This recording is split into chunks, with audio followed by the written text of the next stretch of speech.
Hello friends, this is Tom. I'm back in my rabbit hole and we're going to make another part for Hobbing Machine Phase 2. This is the worm gear. It's made out of solid SAE bearing bronze. But first, a little bit of review as to what we're up to. So it'll be a worm and gear arrangement. This shaft carries the worm. The gear is mounted to the bottom of the turntable. But I've got a commercially available turntable that I cabbaged off of a Camco indexer that's got the right general geometry, and it also came with oil seals and a large diameter precision bearing at the top. So the worm gear attaches at the bottom. There's a support bearing at the bottom as well that I'm going to have to fit. That's just a quick shot of some of the machining on that turntable component.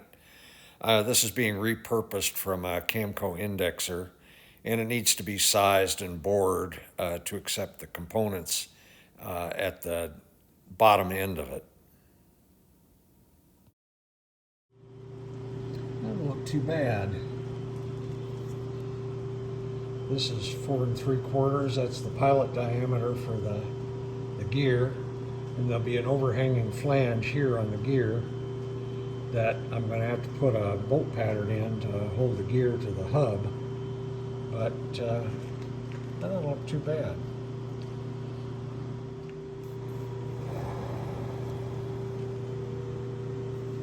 I don't know how many times I've fit bearings into machines, but this kind of stuff never gets old. Well, this part of the project, today, we're going to make that worm gear. It's 60 teeth. It is attached to the bottom of the turntable component.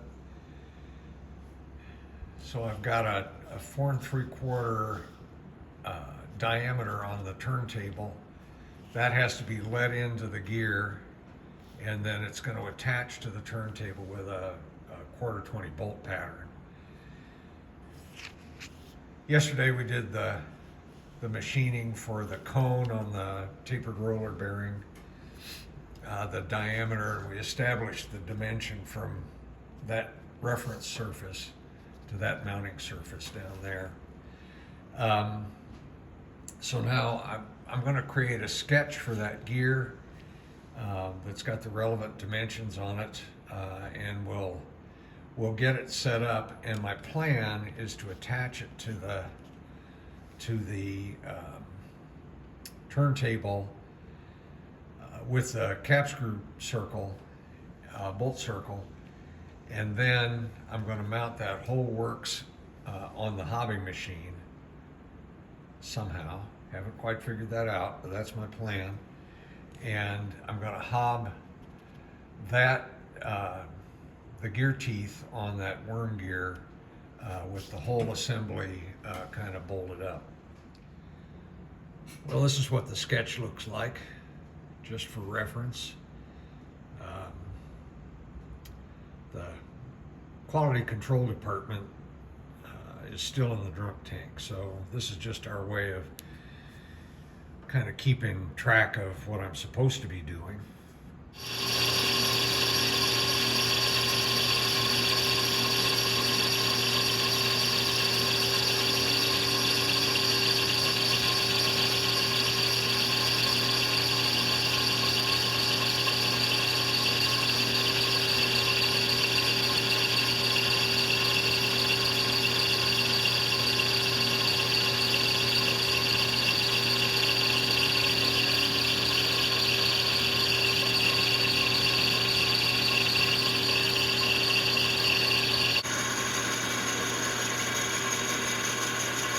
This is the through bore. It's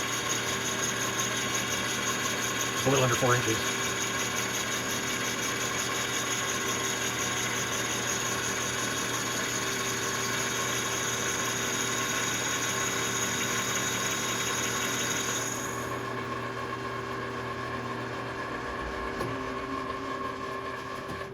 Doesn't look too bad. Man, that produces a great surface finish. It's too bad it's not going to be a bearing. Okay, now we need to get set up to put in the counter bore that means business, which is the one that has to fit around the hub. Needs to be an inch and an eighth deep and 475 in diameter. So I'm going to use the carriage stop. Tell you what, I'm going to gather up some of that gold dust there.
Just a couple of notes about the setup. This is the hob that we're going to use. This is a 10DP single start right-hand thread. This is intended specifically for cutting worm gears. So this kind of determines the geometry of the worm that we cut in a different video. You can see it's pretty small. It's got a 1/2 inch diameter bore. I had to make a special arbor for this, and you'll see that appearing in a minute. The other thing that's different about the setup is that we don't need any table feed because we're going to be rotating the hob, rotating the blank this way, and we're going to be feeding upward, feeding in radially. It's not the perfect way to do a worm gear, but it's pretty good. The technically best way to do it is with a tapered hob that you feed in tangentially. I don't have one of those, so this is what I'm doing. The other way is to use a fly cutter, but then you've got to cut the correct helix angle. Whereas if we do it this way, the helix angle gets cut automatically because we set the table at 0. So there's not even any helix compensation. It's set at 0.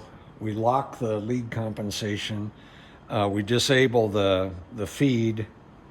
And I'm going to need to put a 3-jaw chuck on the spindle or on the head. And I'm going to have to change the setup on the work spindle quite a bit to accommodate the smaller hob. But anyway, you'll see all that stuff unfold. I'm going to put it back on time lapse. This is going to take me about an hour real time probably to make all the changes.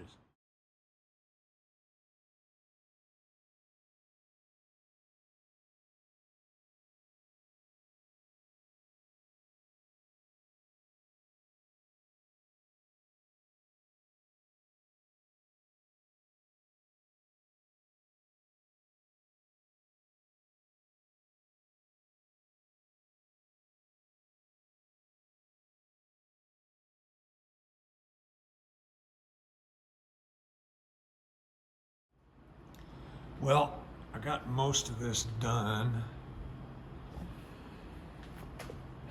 just fiddly stuff with index train.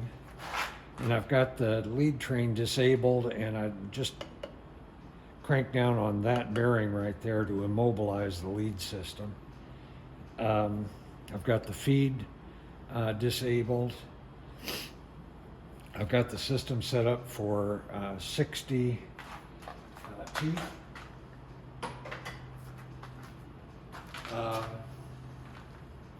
The only thing left to do before we start is I need to center the tangent point of the cutter. I need to center the cutter axis with the center line of the gear.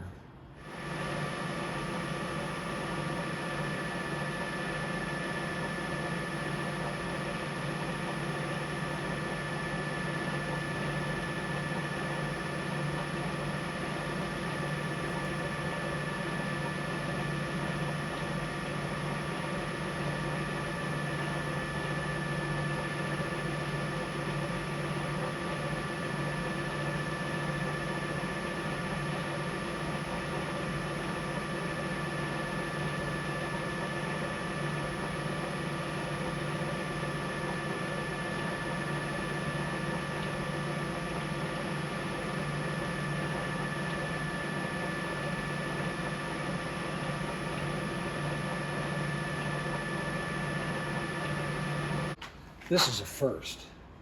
I got the hob on the thing backwards, and it's trying to cut on the backside of the tooth. That's probably not going to work real well. The good news is I think I caught it early. No harm, no foul.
Sounds like it's actually cutting.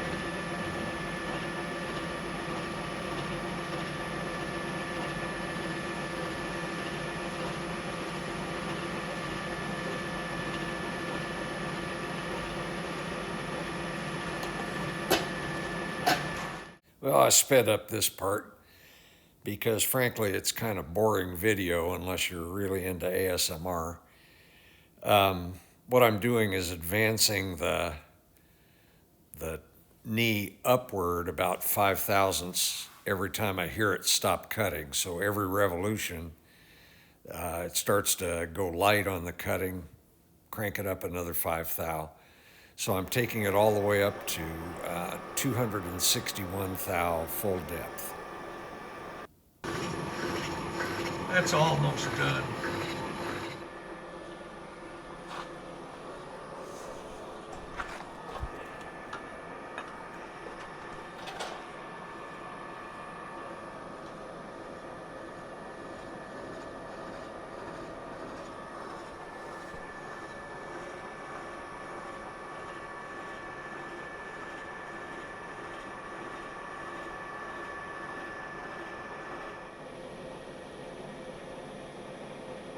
That's not hitting anymore.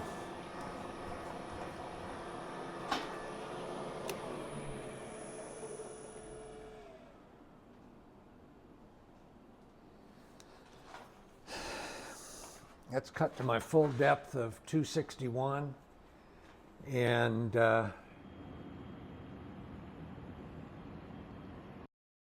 needs a little cleaning up. I think that's going to do.